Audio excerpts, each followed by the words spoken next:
கடந்த ஜூலை 21ஆம் தேதி துவங்கிய நாடாளுமன்ற மழைக்கால கூட்டத்தொடர் ராஜ்யசபா மற்றும் லோக்சபா இரண்டிலும் கடுமையான அரசியல் மோதல். இந்த கூட்டத்தொடர் ஜூலை 21 முதல் ஆகஸ்ட் 12ஆம் தேதி வரை நடைபெறும் என அறிவிக்கப்பட்டுள்ளதுடன் மொத்தமாக 21 அமர்வுகள் நடைபெற உள்ளது. இதில் வருமான வரி சட்ட திருத்தம், கனிம வள சட்டம், வாக்காளர் பட்டியல் திருத்தம், தேசிய நீதித்துறையின் மேம்பாட்டு மசோதா உள்ளிட்ட 15 முக்கிய மசோதாக்கள் தாக்கல் செய்ய திட்டமிடப்பட்டுள்ளது.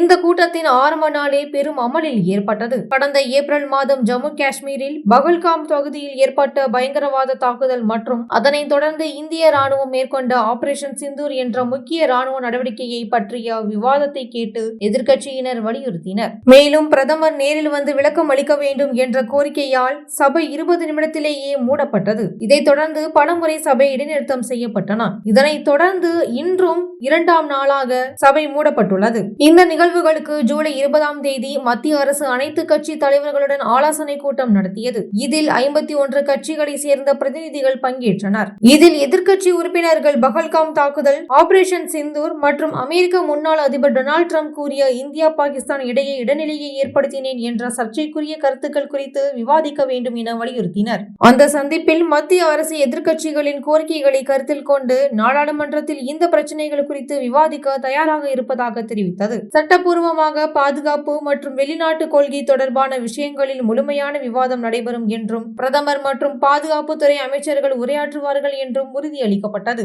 இந்த மழைக்கால கூட்டத்தில் உள்ள மசோதாக்களில் முக்கியமான புதிய வருமான வரி சட்ட திருத்தம், தேசிய கனிம வள கொள்கை மேம்பாடு, பீகார் மாநிலத்தில் நடைமுறைப்படுத்தப்பட்ட SIR என்று சொல்லப்படும் ஸ்டேட் இன்டகிரேட்டட் ரோல், வாக்காளர் பட்டியல் திருத்தம், சுற்றுச்சூழல் மற்றும் வனவியல் சட்டங்களில் மாற்றங்கள், எரிசக்தி சட்ட மசோதா, நவீன தொழில்நுட்பம் மற்றும் செயற்கை நுண்ணறிவு பயன்பாடு தொடர்பான விதிமுறைகள், நீதி நிர்வாகத்தை மேம்படுத்தும் தீர்மானங்கள் என அடங்கும். இதனுடன் எதிர்க்கட்சிகள் மத்திய அரசின் நடைமுறைகள் மீது பல்வேறு குற்றச்சாட்டுகளை முன்வைத்து வாக்காளர் உரிமைகள், தேசிய பாதுகாப்பு, அரசாங்கத்தின் வெளிநாடு தலையீடுகளை தற்காலிகமாக நிறுத்தும் உறுதி ஆகியவற்றையும் விவாதிக்க வலியுறுத்தி வருகின்றனர். இந்நிலையில் இந்தியாவின் குடியரசு துணைத் தலைவராக பதவி வகித்து வந்த ஜக்தீப் தங்கர் உடல்நல காரணங்களால் தனது பதவியிலிருந்து உடனடியாக விலகுவதாக அறிவித்துள்ளார். இந்த அறிவிப்பு நாடாளுமன்றத்தின் மழைக்கால கூட்டத்தொடரின் முதல் நாளில் ராஜ்யசபையின் தலைவராக அவர் கூட்டத்தை நடத்திய சில மணி நேரங்களுக்கு பிறகு வெளியிடப்பட்டுள்ளது. அவரது ராஜினாமா கடிதம் குடியரசுத் தலைவி திரௌபதி முர்முவுக்கு அனுப்பப்பட்டது.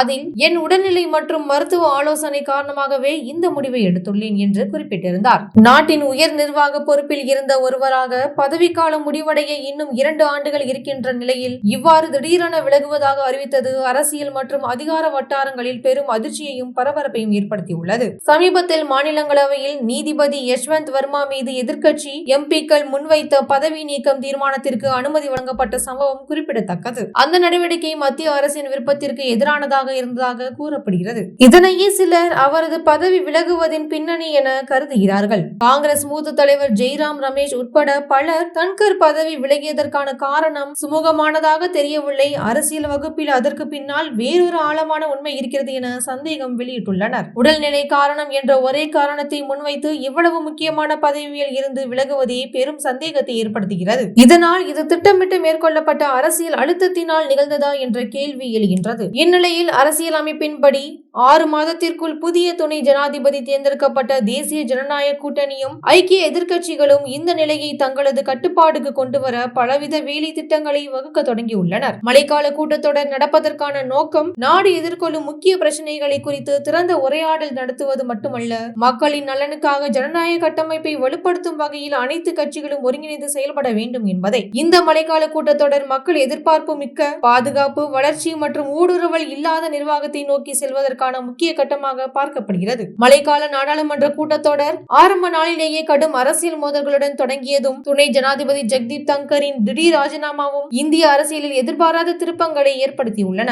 மக்களால் தேர்ந்தெடுக்கப்பட்ட பிரதிநிதிகள் முக்கிய பிரச்சனைகளை விவாதிக்க வேண்டிய நேரத்தில் சபையின் செயல்பாடுகள் இடைநிறுத்தப்படுவது ஜனநாயகத்தின் சீர்திருத்த தேவை குறித்து சிந்திக்க வைக்கிறது. தன்கரின் பதவி விலக்கு உடல்நிலை காரணத்தால் ஏற்பட்டதாக கூறப்பட்டாலும் அதற்கு பின்னால் அரசியல் அழுத்தங்கள் இருக்கக்கூடும் என்ற சந்தேகங்கள் அரசியல் சூழ்நிலையை மேலும் சிக்கலாக்குகின்றன. இது நாட்டின் முக்கிய நிர்வாக தலைவர்கள் சுயமாக செயல்பட முடியாத சூழ்நிலையை நிரூபிக்கக்கூடியதாகவும் பார்க்கப்படுகிறது.